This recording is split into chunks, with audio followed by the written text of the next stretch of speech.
Oke, selamat datang pada video saya pada kali ini. Nah, pada video kali ini saya mau menjelaskan tentang evolusi dari web 1.0, 2.0, dan 3.0. Yuk kita simak videonya sebagai berikut.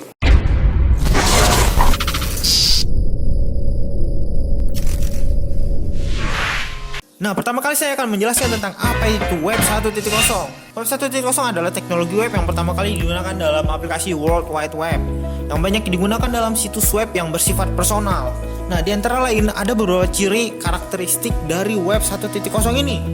Yang pertama merupakan halaman web yang statis atau hanya berfungsi untuk menampilkan. Jadi, web 1.0 ini hanya untuk menampilkan saja ya.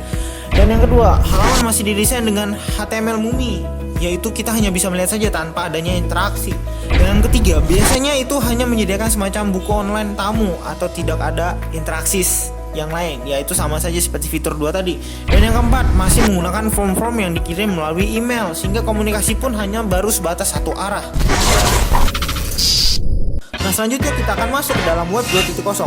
Web 2.0 ini pertama kali diperkenalkan oleh O'Reilly Media pada tahun 2003. Nah, menurut mereka, web 2.0 ini merupakan sebuah revolusi bisnis di dalam sebuah industri komputer yang terjadi akibat pergerakan internet sebagai platform dan sebagai suatu usaha untuk mengerti aturan agar sukses di platform tersebut. Nah, prinsip-prinsip yang dipegang oleh web 2.0 adalah sebagai berikut. 1. Web sebagai platform. 2. Data sebagai pengendali utama. 3. Efek jaringan diciptakan oleh arsitektur partisipasi. 4. Inovasi dalam perakitan sistem serta situs disusun dengan menyatukan fitur dari pengembang yang terdistribusi dan independen. Ya, semacam model pengembangan open source gitulah. 5. Model bisnis yang ringan yang dikembangkan dengan gabungan isi dan layanan. 6. Akhir dari siklus peluncuran atau release cycle perangkat lunak. 7. Mudah untuk digunakan dan diadopsi oleh user. Nah, selanjutnya kita masuk ke bagian perbedaan antara web 1.0 dan web 2.0. Keterbatasan pada web 1.0 yang mengharuskan pengguna internet untuk datang ke dalam website tersebut dan melihat satu persatu konten yang ada di dalamnya. Sedangkan web 2.0 memungkinkan pengguna internet untuk dapat melihat konten suatu website tanpa harus berkunjung ke alamat situs yang bersangkutan. Selain itu, kemampuan web 2.0 dalam melakukan aktivitas yaitu drag and drop, autocomplete, chat, dan voice seperti layaknya aplikasi desktop lainnya. Bahkan berlaku seperti sistem operasi dengan menggunakan dukungan Ajax dan berbagai plugin seperti API yang ada di internet. Hal tersebut akan merubah paradigma pengembangan software dari distribusi produk menjadi distribusi layanan. Aplikasi web 2.0 disajikan secara penuh dalam suatu web browser tanpa membutuhkan teknologi perangkat yang canggih dari sisi user. Tidak mengherankan bila suatu aplikasi software dapat diakses secara online tanpa harus menginstalnya terlebih dahulu. Software tersebut misalnya seperti Microsoft Word ataupun Microsoft Excel dan lain-lain. Hingga kemudian muncul era yang lebih baru lagi, yaitu web 3.0. Teknologi web generasi ketiga yang pertama kali diperkenalkan pada tahun 2001 ini memiliki ciri-ciri umum seperti suggest, happen, dan provide. Di mana di sini web seolah-olah sudah seperti kehidupan di alam nyata.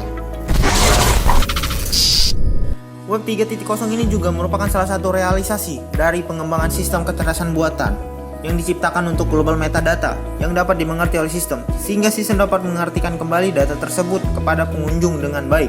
Dalam era web 3.0 ini, pengembangan aspek sosial sebuah web mulai dipertimbangkan. Aspek sosial yang dimaksud adalah aspek interaksi. Bagaimana sebuah web dapat memberikan sebuah interaksi sesuai dengan kebutuhan informasi setiap pemakaiannya. Merupakan sebuah tantangan yang utama dikembangkan dari versi web 3.0 ini.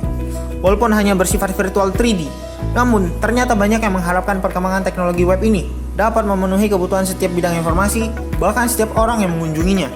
Ya, web era ini bisa dibilang sangat care dengan kebutuhan kita, karena bisa menyediakan apa saja yang kita butuhkan. Contoh, dengan dukungan teknologi 3D animasi, kita bisa membuat profil avatar sesuai karakter kita, kemudian melakukan aktivitas di dunia maya layaknya kehidupan sehari-hari di dunia nyata.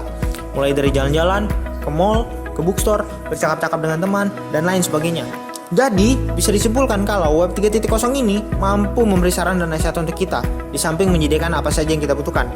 Memang ini menjadi salah satu keunikan dari web ini, karena konsep dasar yang digunakannya adalah manusia dapat berkomunikasi dengan mesin pencari. Seperti kita bisa meminta web mencari suatu data spesifik, tanpa perlu kita susah payah mencari satu persatu dalam situs-situs web. Hasil yang diberikan pun cukup relevan.